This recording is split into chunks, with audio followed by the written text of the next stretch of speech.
Bonjour, aujourd'hui nous allons parler du babouin et nous allons parler de plusieurs choses le concernant. D'abord nous allons parler de l'animal lui-même, ensuite nous parlerons de sa sexualité, nous verrons le niveau d'intelligence du babouin, nous verrons comment il communique.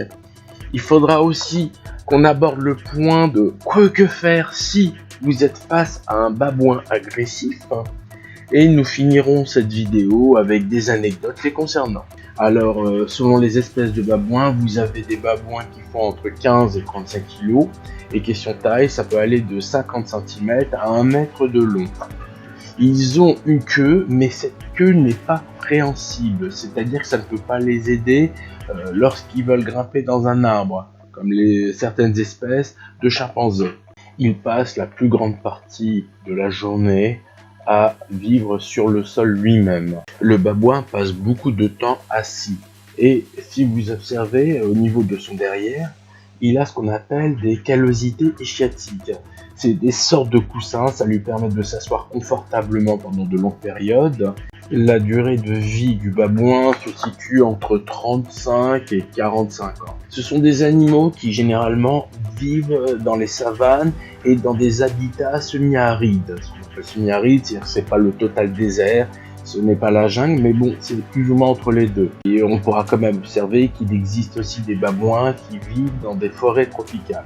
Les babouins sont des animaux opportunistes, c'est-à-dire qu'ils se nourrissent à peu près de tout ce qu'ils peuvent trouver, toute forme de végétaux, ça peut être aussi des petits animaux, ou encore des insectes, donc tout ce qu'ils peuvent trouver qui est comestible, ils le consomment.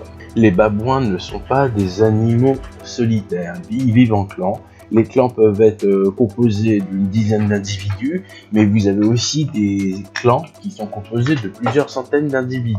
La protection du clan est assurée par les mâles puissants, chargés également d'établir la paix lors de querelles intestines. Les mâles font des démonstrations de force physique pour dominer leurs rivaux. Le babouin est un animal fier. En tant que mâle dominant, il doit vraiment imposer le respect. Lorsqu'il y a une bagarre qui éclate, il est généralement très violent.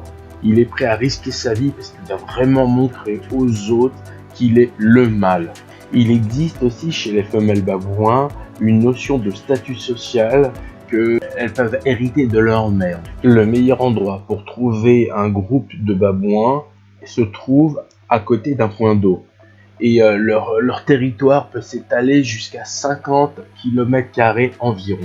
De nombreux prédateurs s'en prennent aux babouins. Il y a aussi l'homme qui en fait partie, mais je parle vraiment de tous les animaux que l'on peut trouver dans la savane qui sont des animaux carnivores. Lorsqu'un prédateur va essayer de s'approcher d'un groupe de babouins, ces animaux vont commencer à gesticuler, à émettre des cris stridents, quelque chose de assez impressionnant, assez dissuasif pour que ce prédateur s'en aille. Nous allons maintenant parler de la sexualité des babouins. Dans les groupes de babouins de savane, un mâle peut s'accoupler avec n'importe quelle femelle. La priorité d'accès aux femelles est déterminée par le rang social du mâle. Il peut y avoir des combats de mâles pour déterminer qui est le mâle fort, le mâle dominant, pour avoir accès à la femelle. Mais il peut avoir des opportunités pour certains mâles qui sont plus faibles d'essayer de faire copain-copain avec la femelle au lieu d'essayer de montrer qu'il est le mâle dominant. Le mâle qui ne sera pas le mâle dominant, il pourra quand même essayer de faire de la séduction vis-à-vis de la femelle qui vise, par exemple en amenant de la nourriture, ça peut marcher, ou toute forme de contact affectueux avec la femelle, mais toujours caché, éloigné du mâle dominant, parce que si le mâle dominant arrive à voir ce faible mâle qui essaye de s'accaparer une des femelles, ça ira mal pour ce pauvre mâle. Ce qui veut dire aussi que le mâle dominant sera toujours en état de stress parce qu'il passera son temps à surveiller les femelles pour voir s'il n'y a pas de jeunes mâles qui essayent de s'accaparer ces femelles. Maintenant, nous allons parler de l'intelligence du babouin. Il semblerait que cet animal soit assez intelligent, je dirais même très intelligent. Des études scientifiques ont été faites où on avait donné à des babouins des formes géométriques complexes, des formes différentes, et sous des angles différents, c'est-à-dire le regard du babouin par rapport à l'inclinaison, avait fait que l'animal avait réussi à reconnaître l'objet. Toujours pour continuer à parler de l'intelligence du babouin, nous allons parler de la stratégie du donnant-donnant. Vous êtes dans une maternelle avec des enfants. Le garçon a une voiture, l'autre a un camion, et donc ils vont faire une stratégie donnant-donnant. Je te donne mon camion et toi tu me donnes ta voiture. Une autre forme de stratégie, un mâle qui n'est pas dominant veut s'approcher d'un mâle dominant mais agressif. Qu'est-ce qu'il va faire? Il va prendre un bébé babouin et il va s'approcher du mâle dominant avec le bébé babouin. C'est vraiment une certaine forme de stratégie.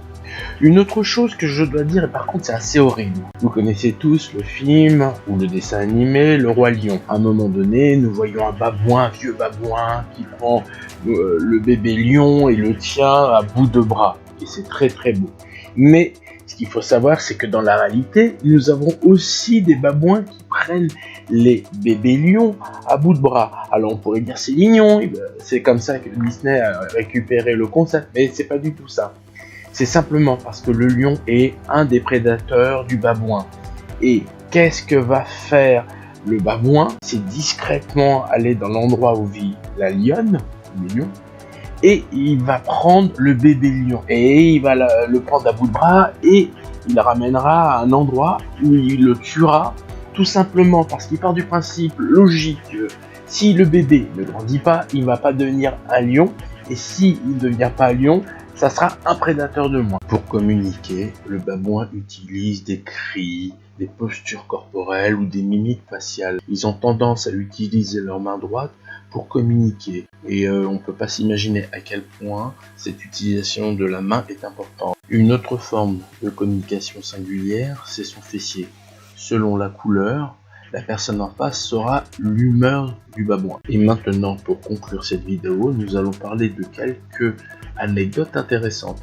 Par exemple, dans la péninsule arabique, où les chiens et chats vivent à l'écart de la société humaine, les babouins adopteraient des chiens et des chats. On peut dire aussi qu'il y a une véritable stratégie amusante des babouins, à savoir que vous avez un groupe de babouins, une partie va attirer l'attention des touristes, pendant que l'autre en profitera pour voler des choses. Sinon, dernière chose, lorsqu'il y a des risques importantes dans le groupe, il arrive que quelquefois un médiateur se mette au milieu pour tempérer le jeu, pour calmer le jeu. Voilà, cette vidéo est finie, merci de vous abonner et à bientôt.